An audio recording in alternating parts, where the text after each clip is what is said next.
Hello， 大家好，我是至尊宝。《西游记》里的孙悟空真的存在的吗？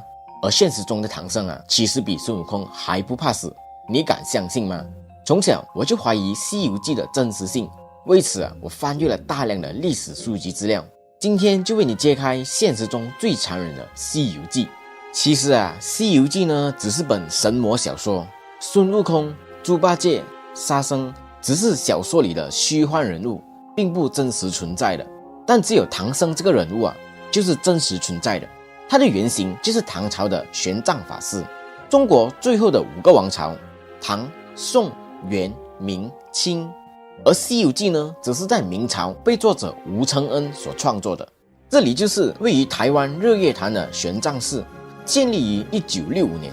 这寺庙就是为了纪念玄奘法师对于佛教发展的贡献，供奉玄奘法师的舍利以及释迦牟尼佛的金身。随着《西游记》小说的诞生，孙悟空成了主角。历史上的唐僧啊，都被大多数人所误会。其实啊，真正的唐僧是一个英雄级的人物。作者吴承恩在《西游记》当中，对于唐僧是有了贬低和丑化的。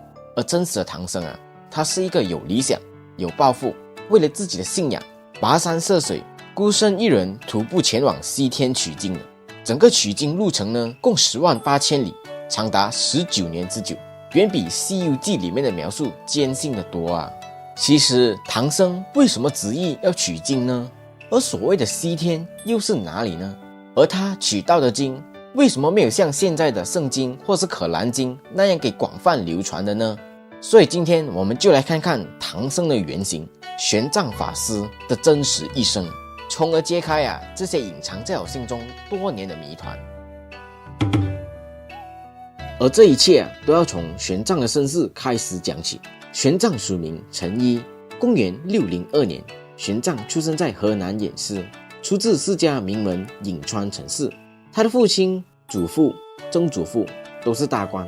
而玄奘这个孩子呢，从小就很聪明，而且聪明到没有朋友。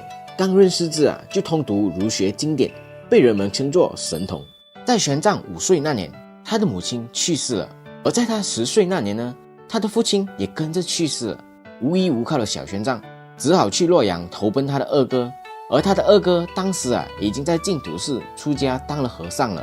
天天对佛学耳濡目染的小玄奘也萌生了出家的念头。法师就问玄奘一句，说你为什么要入佛门？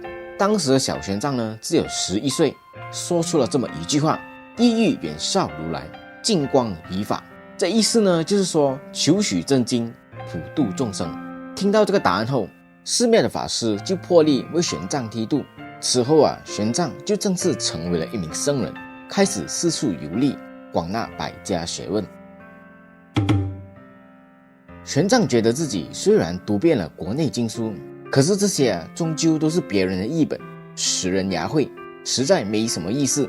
而且对同一本经典，不同的诠释大不相同。在这个时期，高僧们对修行产生了大量的争论。就例如说阿赖耶识的形成，什么意思呢？在经文中有说到，人身上的感官系统可以分为眼、耳、鼻、舌、身、意6种，第7种就叫做摸那，而第8种就叫做阿赖耶识，也可以理解成为是成佛的关键。那到底如何成佛呢？因为经文残缺的缘故，所以大家各抒己见，并没有一个明确的说法。唐朝建立后，长安变成了国际都市，一时间四方来朝，整个长安城内到处都是来自各国的僧侣。其中有一个叫做波波的僧侣，他是来自天竺，也就是现在的印度。他在讲法的时候曾经说过，他说在天竺有一个叫那兰陀寺的寺院，是研究佛法的最高学府，里面有数不清的佛学典籍。在这个寺院里有一个戒贤法师，通晓所有的佛法理论。玄奘于是一拍大腿说，好，我要去西方的天竺，佛教的起源地，向那兰陀寺的戒贤法师取经，寻找佛经原点，带回中土，普度众生。所以西天指的就是古印度的天竺国，佛陀的故乡。而要取的经就是瑜伽师地论。到了要出发的时候玄奘才想起了一个事，还没办护照唐代的护照叫做过所，也就是通关文牒。其实历史上的玄奘可不认识唐太宗，也没有和玄奘结为兄弟，所以我就被骗了这么多年。朝廷觉得玄奘疯了，边关正打着仗呢，你取了哪门子经不让去，所以护照也办不下来了。不过玄奘也没有向朝廷妥协，而是秉承着远效如来、净光仪法的理念。玄奘于是做出了一个足以改变中国佛教未来的决定——偷渡。就在贞观2年时，公元627年，长安爆发了大规模的饥荒，导致老百姓们因缺乏食物而陷入困境，开始怨声载道。因此官方就破例允许灾民自行出关，以寻找生计。玄奘看到了这次的机会，便偷偷混入了灾民之中，秘密离开了大唐。所以真实的玄奘出关是没有获得大唐批准的，这就意味着玄奘成为了一名偷渡客。所以玄奘并不是在剧里鲜光亮丽由唐太宗护送出长安城的，而是偷偷摸摸的偷渡出城。在此，西游取经之旅正式开始。因为玄奘是偷渡的关系，所以在凉州时就收到了通缉，而且一出门就遇到了一个凉州的官吏，而这个人就叫做李昌。他见到玄奘后，问他是不是公文上的通缉之人，随后他就直接撕掉了此公文，并让玄奘连夜动身，别再有任何的迟疑。原来这个李昌也是玄奘的支持者，于是他连夜离开了凉州。玄奘从长安出发，经过秦州、兰州、凉州，来到了瓜州。过了瓜州，就是玄奘的第一大难关，大名鼎鼎的玉门关，春风都不度的玉门关。玄奘要怎么度过呢？我们先来介绍一下这个玉门关。玉门关是通向西域的重要关卡，有著名把守。玉门关外就是目无飞鸟、下无走兽、腹无水草的800里沙漠，俗称沙河。西游记中的沙僧就是住在这里的。玉门关外有5座烽火台，烽火台既镇守着西域，还监控着沙海之中的5片绿洲水源。也就是说玄奘需要先闯关，再渡过茫茫沙漠。渡过沙漠的时候还要不停地潜伏到烽火台去取水。一筹莫展的玄奘只好又使出了他的小绝招，请菩萨们帮他想想办法。孙悟空要出现了。这天，在玄奘祈祷的寺庙里，突然来了个行走于西域的商人，名叫石盘陀。他说他能给玄奘当向导，帮玄奘绕过玉门关，渡过800里的沙河。之前考古学家们发现了一批西夏时期的壁画，画中的这个人就是石盘陀，是不是还挺像猴子的？据说孙悟空的原型就是这个石盘陀。在出发前石盘陀还把一位牵着马的老胡人带到了玄奘面前。老胡人上来就劝玄奘说：“您还是回家吧。”玄奘很疑惑：“您哪位啊？”不过他还是礼貌地说：“我不到印度，绝不东归一步。”老胡人又说了：“你非要去，那我们俩换换马吧。我这匹马已经往返沙漠几10次了，肯定对你有帮助，随时能保你一命。”心地善良的玄奘一看，这个老胡人的马是又老又瘦，本来不想换，可是也不敢不换，只好接过瘦马，正式出发。石盘陀带着玄奘绕到了河的上游，从上游过河，绕过了玉门关。出关之后的夜里石盘陀突然就怂了，说：“师父，前面实在是太危险了，路途太远，不可能达到。我看我们还是分了行李，各自回家吧。”哎呀，本以为你是孙悟空没想到你是猪八戒。可是玄奘却说：“我不回，我不到印度，绝不东归一步，要回你自己回吧。”可是胆小的石盘陀又怕玄奘被抓了后会出卖自己，于是就动了杀心，想着一不做二不休，干脆杀人越货。玄奘也察觉出了异样，开始起身诵经。没过一会儿，等不及的石盘陀说出了想法。听完之后，玄奘就发了一个毒誓，说永远也不会供出他。这时石盘陀才放心的离开玄奘。就这样，玄奘孤身一人，一路以黄沙白骨为伴，走了80里，终于抵达了第一座烽火台。玄奘先施展了沙遁，在沙丘下埋伏到深夜，才去烽火台旁边的绿洲取水。烽火台的唐军发现了他，押着玄奘去见第一烽的守将王祥。想不到这个王祥是一个信佛之人，听出了玄奘的伟大理想，他表示非常的崇拜，所以他就为玄奘准备了好干粮，装满水囊，还亲自相送10余里，然后就对玄奘说：大师啊，你少喝点水吧，这样你就可以绕过2、3烽，直接奔第4烽去吧。那里的守将啊，是我的本家人王伯龙，你去了直接提我的名吧，他会帮助你的。玄奘就这样一路来到了第4烽，一提王祥的名字，果然好用啊。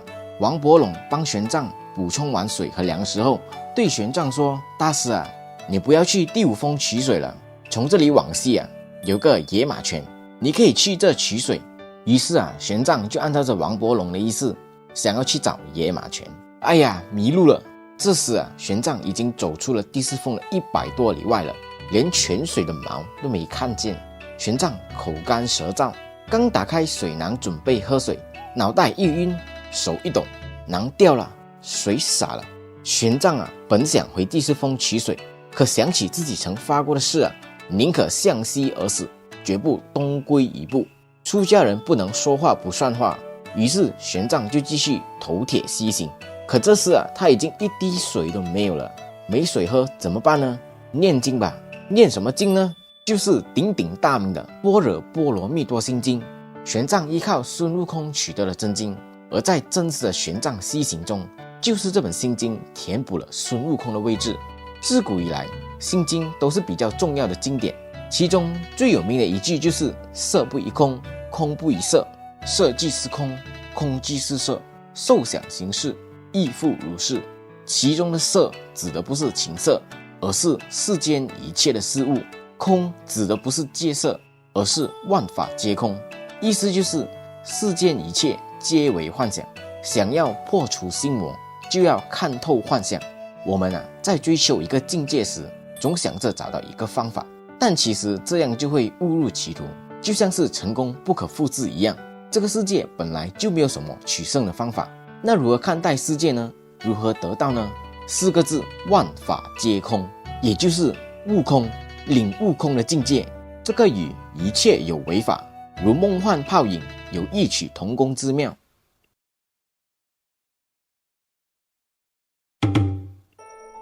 话说回来啊，就这样，玄奘靠着念经又撑了4天5夜，滴水未进。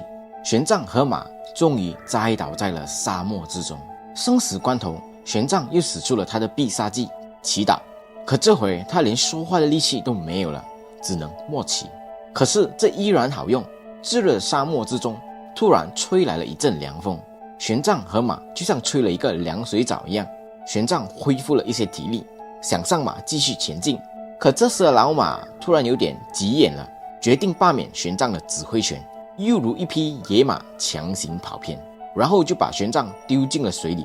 没错啊，老马把玄奘带到了野马泉，果然啊，是老马师徒。玄奘开怀畅饮，又一次绝处逢生。2天之后，玄奘终于走出了延绵800里的沙河，来到了第一个西域国家伊吾，大概就是今天的新疆哈密。伊吾往西有座山叫做火焰山，火焰山下有个国叫做高昌国。高昌国啊，是一个佛教国家，国王叫做屈文泰。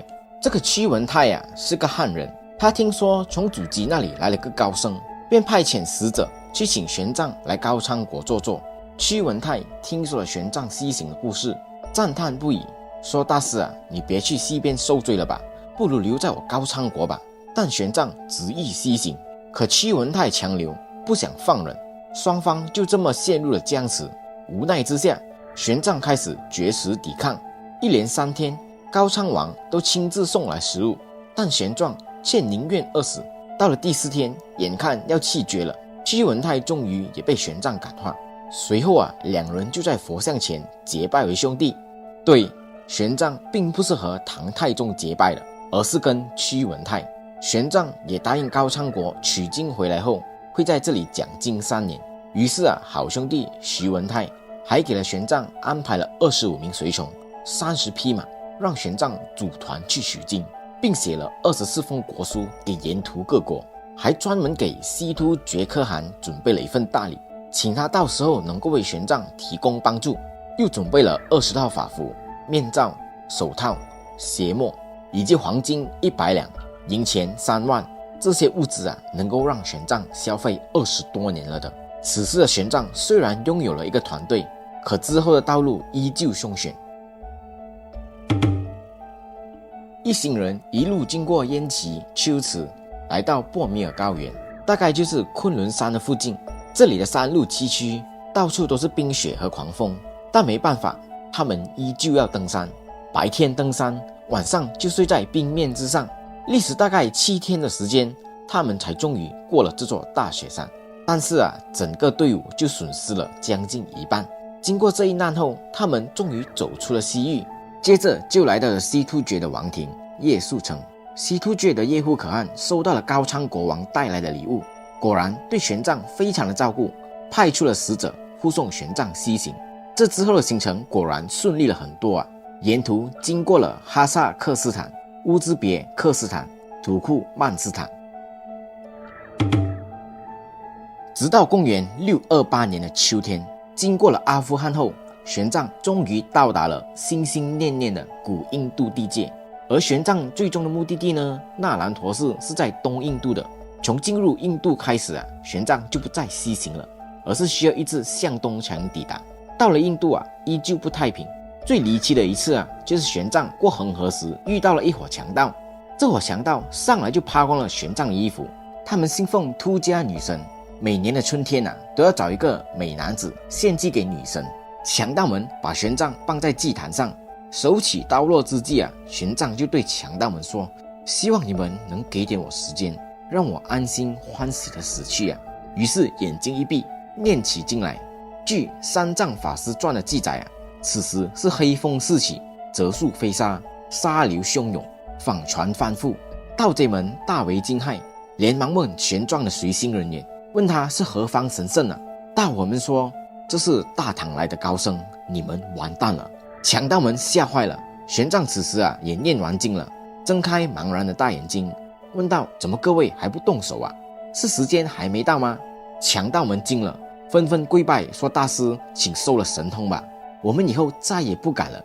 而玄奘呢，到了印度，脚步明显的慢下来了，一路上边朝圣边学习，走走停停。玄奘从大唐到印度总共走了1年，而从印度走到那兰陀寺却花了3年的时间。此时的印度佛教已开始衰落，玄奘一路上看到的都是破败的佛塔、荒芜的寺庙，不由得自责落泪，心想如果自己能早点来印度也许佛教就不至于如此凋零了。公元631年，经历了4年的跋涉，玄奘终于抵达了那兰陀寺。而在他抵达后呢，那兰陀寺的僧人们特别的高兴，特别派来了4位高僧出门迎接。200多名的僧人和1000多名的信众为玄奘举行了盛大的欢迎仪式。戒贤法师就一边说：为什么你那么迟才来我等了你好久这可以说戒贤法师自己的这一生就是在等待玄奘来向他取经了。戒贤法师收了玄奘为自己的徒弟，把一生中自己对于经书的了解悉心传授。其实100多岁的戒贤法师已经走到了圆寂之时。而有一天呢，戒贤法师就梦到3个菩萨对他说：你先别死我们给你准备了一个徒弟，他就快到了。而这个徒弟当然就是玄奘了。印度学佛的主流方式是吵架，不对，是辩论。玄奘把师兄们辩了个遍，成为了那兰陀寺的10大法师之一。此时的那兰陀寺也剩不下他了，玄奘又开始周游印度，靠自己的辩才四处踢馆。很快的，他的威名就响彻印度了。在玄奘忙着替别人管时，那兰陀寺也被踢馆了。小乘佛教的教众们写了《破大乘论700颂》，发文到全印度，要跟代表大乘佛教的那兰陀寺公开辩论。这时玄奘的暴脾气上来了，说：兄弟们别动，我自己来。于是呢，他就写下了《至恶见论》1600颂来应对。这个事情传到了印度当时的霸主戒热王的耳朵里。戒热王看了玄奘的治恶见论，深感不错，决定为玄奘在曲女城举办一场全国性的辩论大赛。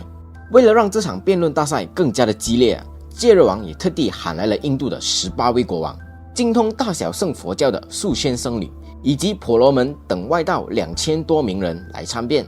整个印度最聪明的大脑都来了。玄奘作为论主，高坐在论坛之上，把自己的治恶见论悬挂在会场之外，高调宣布：如果有人可以扳倒我这治恶见论中的任何一个字，我玄奘愿意斩首谢罪。这场辩论赛果然很精彩。辩论赛连办了18天，玄奘坐在台上时滔滔不绝，台下竟然没有一个人敢应战。玄奘不战而胜，大小乘佛教都对玄奘献上了至高美誉。大乘佛教的学者尊称玄奘为大圣天，小乘佛教尊称其为解脱天。戒热王更是亲手捧着玄奘的袈裟，向全印度宣布玄奘的美名。玄奘仅凭一己之力，给逐渐没落的印度佛教变出了一场短暂的回光返照。辩论大会之后，戒热王表示希望能用整个印度来供养玄奘，你就别回去了，我为你建造100座寺庙。玄奘拒绝了戒热王的好意，他想回家了。公元645年，玄奘踏上归途，带着佛典657部以及大量的佛舍利和佛像，踏上东归之路。玄奘在西域的事迹也传回了大唐。玄奘出发时孑然一身，但回来的时候都惊呆了，连位高权重的宰相都亲自来迎接。